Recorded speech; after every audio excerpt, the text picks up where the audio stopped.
नमस्कार। आज हम एक खास पौधे पर गहराई से नजर डालने वाले हैं, बैप्टिसिया टिंक्टोरिया। इसे आमतौर पर वाइल्ड इंडिको भी कहते हैं।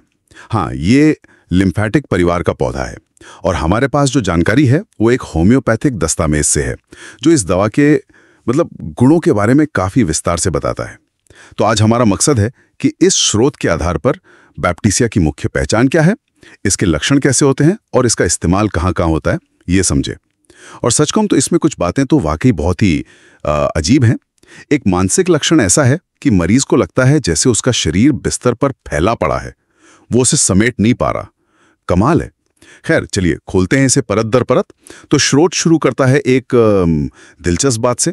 ये कहता है कि बैप्टिसिया उन लोगों के लिए ज्यादा असरदार है जिनका स्वभाव लिम्फेटिक होता है, लसीका प्रधान। हालांकि स्रोत ये नहीं बताता कि इस लिम्फेटिक स्वभाव का ठीक मतलब क्या है। हाँ, ये बात सही है। स्रोत लिम्फेटिक स्वभाव की कोई खास परिभाषा नहीं देता। शायद ये उस जमाने की किसी खास शारीरिक या ऊर्जा प्रकार की बात हो।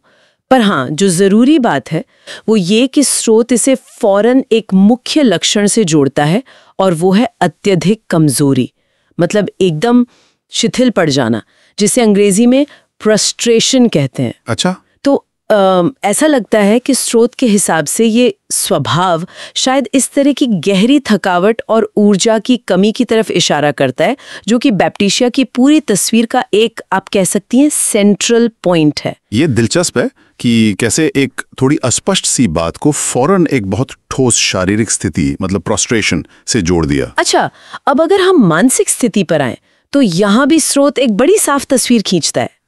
जैसे मानसिक मेहनत से पूरी तरह नफरत, सोचने या ध्यान लगाने में बहुत मुश्किल, और एक गहरी उदासीनता। स्रोत तो पूर्ण उदासीनता या परफेक्ट इंडिफरेंस जैसे शब्दों को इस्तेमाल करता है। बिल्कुल। और ये उदासीनता सिर्फ बाहरी चीजों के लिए नहीं है। ऐसे लगता है कि मरीज को खुद की भी परवाह नहीं रहती। स्रोत आगे बताता है कि मरीज एक तरह की मूर्छा या जड़ता स्ट्यूपर में जा सकता है। स्ट्यूपर हाँ, इतना कि बात करते करते या किसी सवाल का जवाब देते देते ही सो जाए। ये मानसिक सुस्ती और धुंधलापन बहुत गहरा होता है। अरे बाप रे। और फिर वो अजीब लक्षण आते हैं जिनका मैंने शुरू में जिक्र किया था। स्रोत कहता है कि मरीज सो नहीं पाता क्योंकि उसे लगता है कि वो, क्या कहते हैं, खुद को इकट्ठा नहीं कर पा रहा। Cannot go to sleep because she cannot get herself together. हाँ, जैसे सिर या शरीर बिस्तर पर बिखरा पड़ा है। हाँ बिल्कुल। और स्रोत ये भी कहता है कि मरीज बिस्तर पर छटपटाता है, शायद उन बिखरे हुए हिस्सों को समेटने की कोशिश में। ये जो शारीरिक बेचैनी है वो उस मानसिक भ्रम को ही दर्शाती है।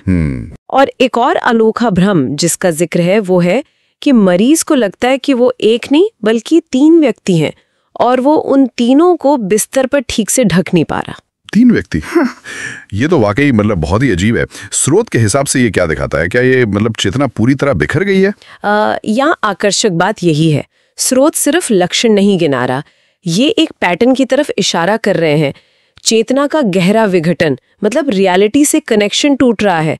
ये उस गंभीर हालत को दिखाता है जहाँ इंसान की अपनी पहचान ही खंडित महसूस होने लगती है। अच्छा। स्रोत आगे चलकर टाइफाइड जैसी गंभीर बीमारियों का जिक्र करता है, और ये मानसिक लक्षण अक्सर ऐसी ही तेज सेप्टिक कंडीशंस में देखे जाते हैं जहाँ शरीर और मन दोनों पर बहुत गहरा असर पड़ता है। तो स्रोत के अनुसार ये जो खास, लगभग अनोखे मानसिक चित्र है ना, यही बैप्टिसिया को पहचानने में मदद करते हैं। तो ये मानसिक बिखराव और सुस्ती, स्रोत दिखाता है कि ये शारीरिक स्तर पर भी दिखता है। आपने वो प्रोस्ट्रेशन अत्यधिक कमजोरी का जिक्र किया था। स्रोत एक और बड़ा खास शारीरिक लक्षण बताता है कि मरीज जिस भी पोजीशन में लेटे, शरीर के जिन हिस्सों पर वजन पड़ता है उनमें दर्द और चोट जैसा महसूस होता है, जैसे पिट गया हो। हाँ, ये सोरनेस एंड ब्रूज्ड फीलिंग भी उसी गहरी थकावट की तरफ इशारा करता है, और शायद शरीर की पोषण स्थिति में गिरावट की ओर भी। लेकिन यहाँ बात वाकई दिलचस्प हो जाती है जब स्रोत सड़न और दुर्गंध की बात करता है। सड़न और दुर्गंध? हाँ, स्रोत कहता है तरल पदार्थों के सड़न की प्रवृत्ति होती है, disposition to decomposition of fluids. और इसके साथ ही वो अत्यधिक शिथिलता, ग्रेट प्रोस्ट्रेशन फिर से दोहराता है। तरल पदार्थों के सड़न की प्रवृत्ति, इसका ठीक क्या मतलब हुआ स्रोत के हिसाब से? क्या ये किसी इन्फेक्शन या सेप्सिस जैसा कुछ है? स्रोत इसे ऐसे ही पेश करता है जैसे शरीर की जो वाइटल फोर्स है, जीवन शक्ति, वो इतनी कम हो गई है कि शारीरिक तरल पदार्थ आसानी से सड़ने लगते हैं, मतलब अपनी नॉर्मल स्टेट खो देते हैं।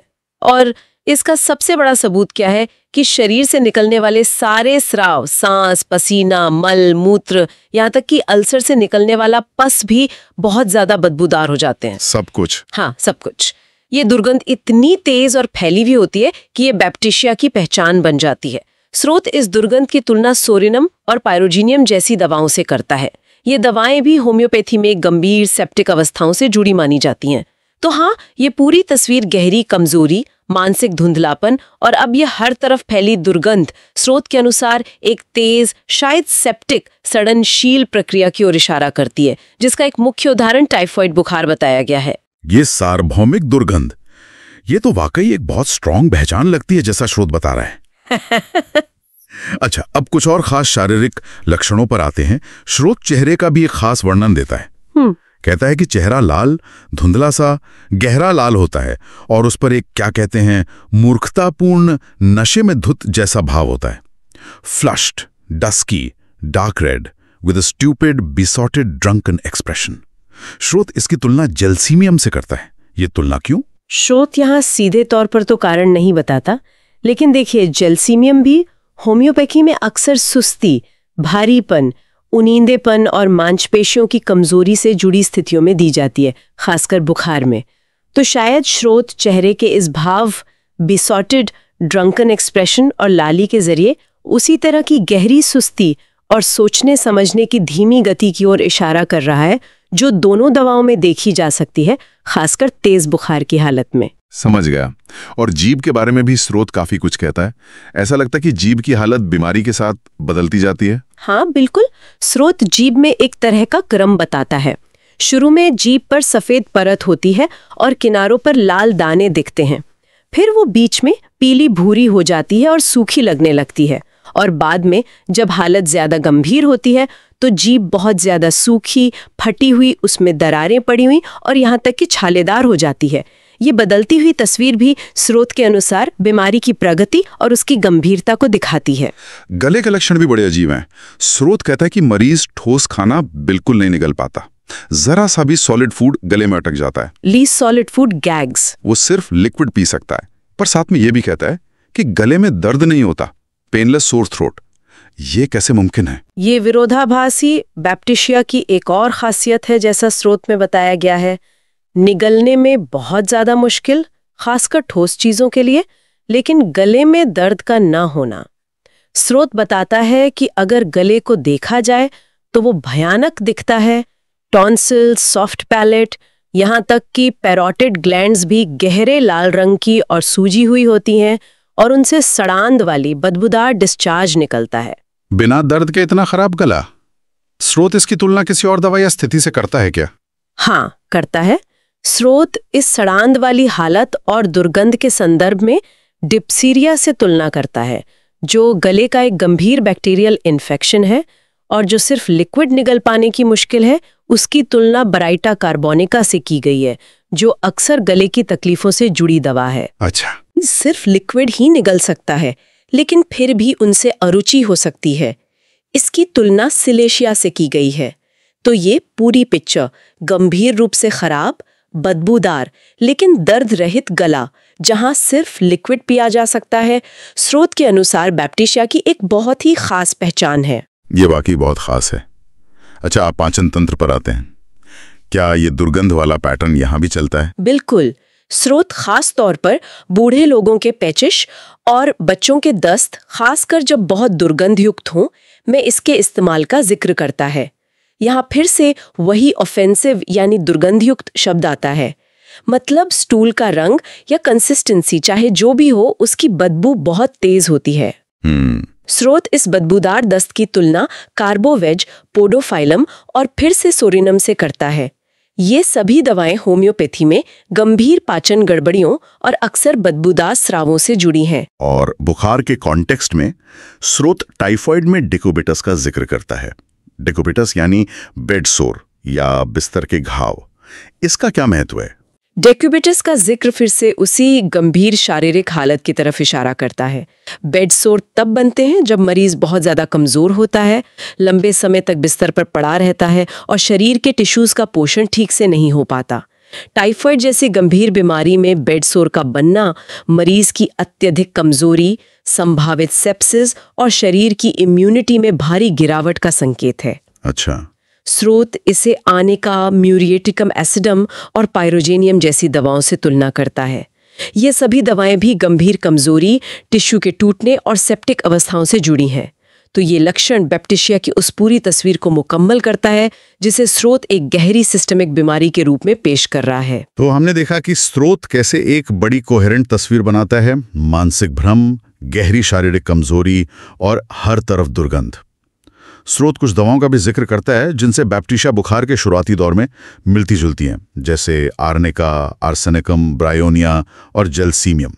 इनमें शायद कुछ आम लक्षण होते होंगे, जैसे बेचैनी, लाल चेहरा, उनींदापन, मांसपेशियों में दर्द वगैरह। हाँ, स्रोत यही बताता है कि बुखार की शुरुआत में या जब लक्षण पूरी तरह से विकसित नहीं हुए हों, तब बैप्टिशिया के लक्षण इन दवाओं से मिल सकते हैं, जैसे आर्निका की तरह बिस्तर का सख्त लगना और चोट जैसा दर्द, आर्सेनिकम की तरह बेचैनी और कमजोरी, ब्रायोनिया की तरह हिलने डुलने से तकलीफ बढ़ना या जेलसीमियम की तरह सुस्ती और भारीपन। लेकिन बैप्टिशिया की जो अपनी खास तस्वीर है, खासकर वो मानसिक स्थिति और वो हर तरफ फैली दुर्गंध जब वो विकसित हो जाती है तो वो इन सब से अलग हो जाती है, जैसा स्रोत इशारा करता है। स्रोत एक बहुत ही स्पेसिफिक सिचुएशन का भी जिक्र करता है जहां बैप्टिशिया काम आ सकती है, जब टाइफाइड में आर्सेनिकम गलत तरीके से या बहुत बार दिया गया हो। ये काफी रोचक बात है। हाँ, ये एक जरूरी प्रैक्टिकल पॉइंट है जो स्रोत देता है।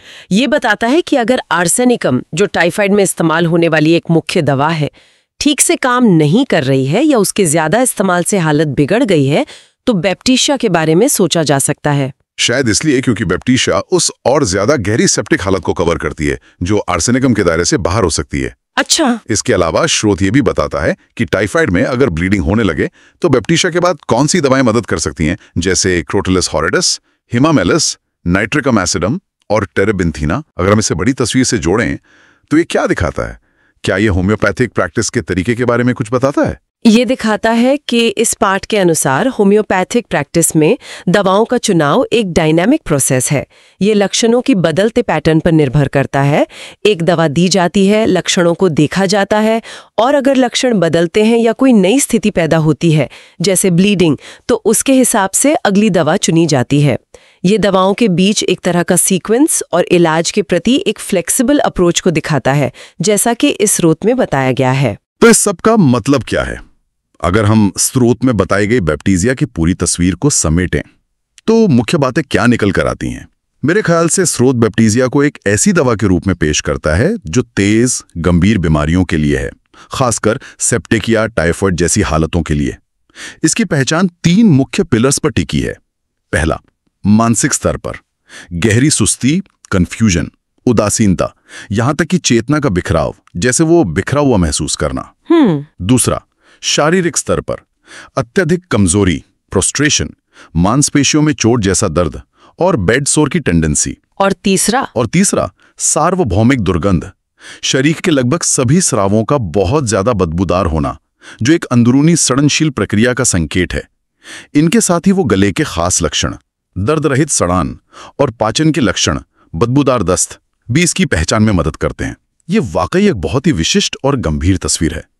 स्रोत इसे दूसरी दवाओं से अलग कैसे करता है? स्रोत इसे इन्हीं अनोखे लक्षणों और लक्षणों के कॉम्बिनेशन के जरिए अलग करता है। वो बिखरा हुआ महसूस करने जैसा मानसिक लक्षण, या दर्द रहित लेकिन सड़ा हुआ गला, या वो हर तरफ फैली दुर्गंध, ये वो बारीकियां हैं जिन्हें स्रोत हाईलाइट करता है ताकि इसे मिलती जुलती दूसरी हालतों या दवाओं से अलग पहचाना जा सके। अच्छा।